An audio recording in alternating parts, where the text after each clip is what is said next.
Assalamualaikum warahmatullahi wabarakatuh. Hai sahabat tani, kembali lagi bersama saya Rizky Andi dalam channel Bumi Kita.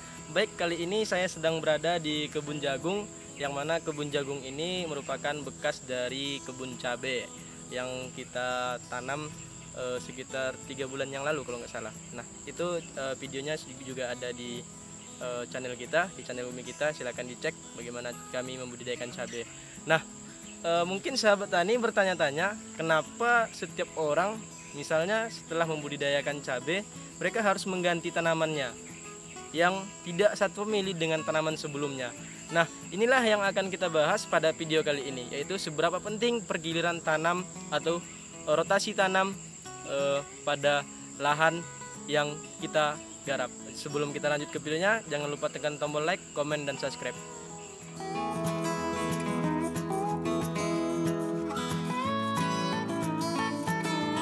Baik sahabat tani, kita sering mengenal ataupun mendengar istilah yaitu resurgensi ataupun perledakan hama.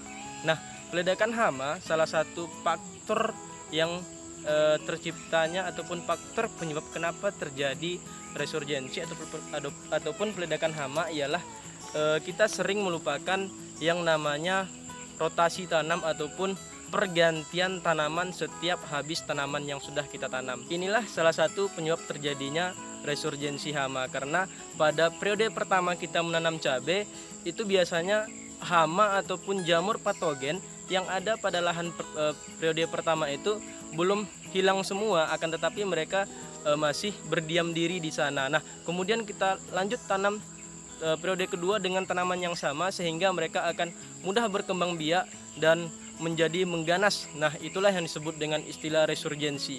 Nah, sehingga ketika sudah terjadi resurgensi, maka di situ kita mau tidak mau harus menggunakan yang namanya pestisida sintetik, karena pemanfaatan tanaman refugia pun di situ tidak efektif, karena pada dasarnya kita sudah menyalahi satu konsep, yaitu rotasi tanam pada lahan yang akan kita garap. Nah, itu dia. Nah, lalu bagaimana sih rotasi tanam yang sebetulnya dan yang sebenarnya? Nah, kalau menurut saya pribadi, rotasi tanam agar tidak terjadi resurgensi hama itu ialah jangan menanam tanaman yang satu famili dengan tanaman yang sebelumnya yang sudah kita tanam. Contoh, kita periode pertama menanam cabai. Nah, periode kedua cobalah untuk menanam jagung. Kenapa jagung? Karena jagung dengan cabai tidak satu famili.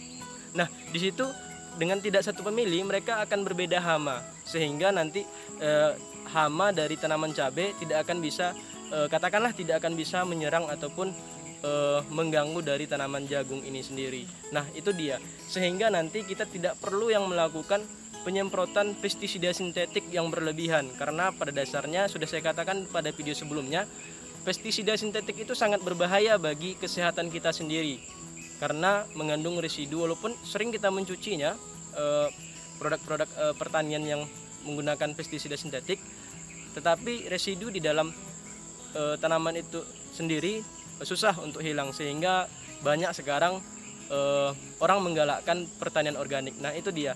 Nah, kemudian setelah kita menanam jagung, cobalah untuk menanam tanaman yang merambat, contohnya semangka ataupun tanaman yang menggunakan lanjaran seperti mentimun ataupun lain segala macamnya.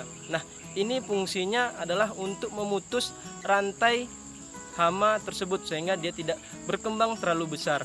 Nah, ketika sahabat tani sudah melakukan rotasi tanam seperti ini, mungkin ketika sahabat tani melakukan pemanfaatan tanaman refugia pada lahan sahabat tani akan efektif 100%, karena rotasi ataupun rantai dari hama tersebut sudah kita pangkas ataupun sudah kita putus rantai hama tersebut dengan adanya rotasi tanam. Dan kemudian nanti ketika ada hama-hama baru pada tanaman yang kita budidayakan akan mudah dibasmi oleh musuh alami ataupun kompetitor hama tersebut. Pengalaman saya pribadi, saya pernah 6 bulan saya membudidayakan tanaman kangkung dan saya tidak melakukan rotasi tanam.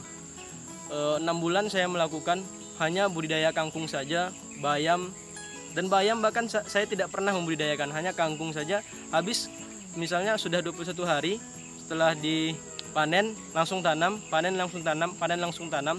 Nah, di situ saya baru menyadari bahwa ada yang namanya resurgensi, di mana kangkung yang saya tanam setelah umur 6 bulan tersebut ada satu penyakit yang tidak bisa saya atasi, yaitu pembengkakan pada pangkal akarnya. Nah, sehingga menyebabkan para konsumen saya dan langganan saya banyak yang lari karena menganggap bahwa tanaman saya tidak berkualitas. Itulah pengalaman saya yang telah mengabaikan yaitu rotasi tanam. Banyak sebenarnya yang menyarankan coba dirotasi tanam tanaman yang ada di kebun kamu, tetapi saya tidak memperdulikan karena saya hanya mencari yang enteng dan memberikan keuntungan yang banyak. Akan tetapi sebenarnya saya tidak ingin terjadi kepada sahabat tani yang lainnya seperti yang terjadi pada saya pada 3 tahun yang silam. Nah, sehingga di sini saya berani mengatakan bahwa saya tidak ingin pengalaman buruk